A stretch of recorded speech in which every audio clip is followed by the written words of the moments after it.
When I got sober, when I decided that I had had enough, I was sick and tired of being sick and tired, I called my friend Tori, who had been sober for 6 years. And he told me to seek out a 12-step program, to ask for help. He told me to ask for help.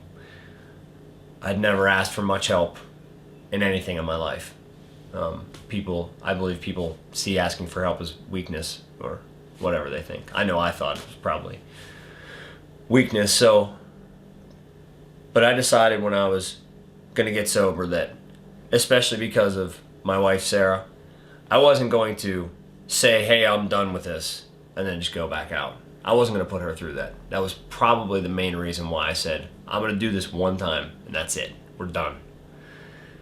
Because I just didn't want to put her through that. You know, if I was single, that's one thing. You can do whatever you want with your life. But I just decided I was done. And so I decided that I was going to ask for help. And so I went and I asked for help, and it just made sense. If you want to be sober, do what the sober person did. And there's no shortage of people who were ridiculous alcoholics like me, drank every single day, drank their lives away, but are now sober for 1, 2, 3, 4, 5, 10, 20, 25 years. I know, I go into rooms and there's 50 years of sobriety in there for people who just never thought they could get sober. Every one of them says, if I can get sober, anybody can. That's what I say too. I mean, I used to be attached to a bottle of tequila like it was an appendage of mine. I say, if I can do it, anybody can do it, man. And so you see people who a couple years ago were face down in the gutter but now haven't had a drink for years. Well, what did you do? What did you do to get sober? And I decided to just follow instructions. Just whatever you did, tell me what you did, tell me what I should do, and I'll do it.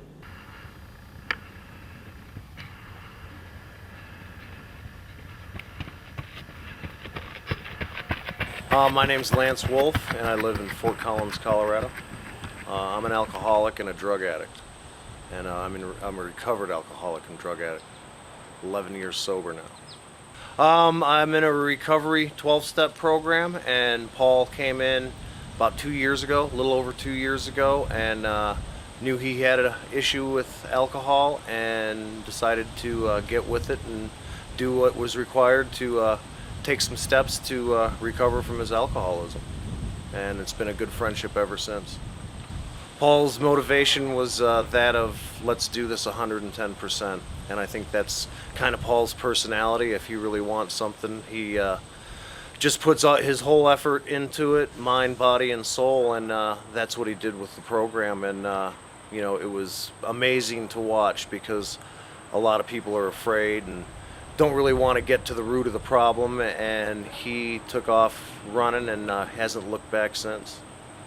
He was afraid, I think, just like all of us are, because to admit to a room full of people that you've got a problem is hard, but that's what it takes to get to, you know, the causes and conditions. And once you make that admission, there's a room full of people that want to help you. And Paul saw that, and you know, he wasn't afraid to share his experience of where he'd been and what was happening to him. And he saw the experience of others and that their lives had turned around as a result of not doing drugs and alcohol anymore. And for Paul, it was alcohol, and he decided that, you know, this is what I want, and you know, just kept plugging away. And he's even to the point now where he's helping other people with their problems, and that's the key to the whole deal.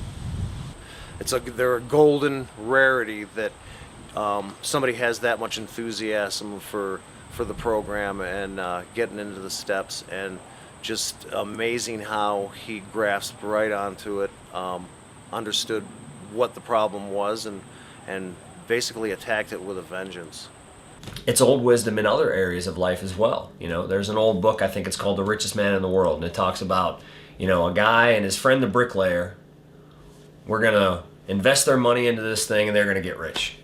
Well, they invest their money into the thing and they lose all their money. Well, why? Because neither of them are rich. They don't know how to get rich. He's a bricklayer. Okay? You want to lay bricks? Call him. He'll tell you what to do. You want to learn how to get rich? Ask a rich person. You want to learn how to get sober? Ask a sober person. You want to learn how to be in shape? Ask a person who's in shape. So it's just a matter of finding the right teachers. Well, most of the stuff that Paul and I talk about when he's looking for advice is typically around business decisions, or business, at least ideas around decisions that may be in front of him, or information. I sort of provide a perspective from, well, I'm older, let's just go with that. So I provide a perspective that maybe he doesn't have, and I ask questions of him that I know someone will be asking when he puts a business opportunity in front of him and that kind of stuff. So it's it's most of the stuff that he asks me about is business, but there's still some personal stuff in there as well, just things going on, and how to more effectively use his personality, and where he needs to go from here. So with this race, because I haven't competed for 20 years. I quit the swim team when I was 16. I had a coach then. The coach would teach me what to do. Well, I got two coaches. One, her name is Wendy Mader, and she's a coach. She's a triathlete. She's a swim coach. She is completely awesome, completely accomplished. And the other one's name is Theresa Rudel, and she's working with me on balance, strength, and coordination. So I'm 36 years old. I'm still pretty athletic. I'm still in pretty good shape. But if I'm going to be facing people who have the advantage of, extreme youth to me, I still can't do the same things that 18 and 20-year-olds can do. But if the 18 and 20-year-olds don't go ask for help and I do, then maybe that gives me an advantage.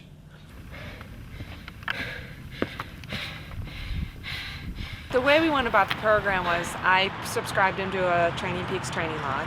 That's a pretty well-known, most coaches and athletes use Training Peaks. And I uploaded his program, usually in like 2 to 4 week blocks, kind of assessing what he did the 2 weeks previously before I move him further forward. And how I developed it was the first part of his season, his first month was usually skills and drills with running, aerobic endurance, which is fun at the park. And then we kind of moved into some strength training, and he did some hill workouts. And then the last part of his training was more race specific. It's called the build, where he's working on his speed for his event coming this weekend. I love working with Paul. He listens, he wants to learn. He became body awareness. It's been a wonderful experience. He's changed a lot. From what I've seen, I think he has a good chance with Wendy and his times, his splits with his running, and then the strength he has in here. He has a good chance. So I'm excited for him. Go Paul.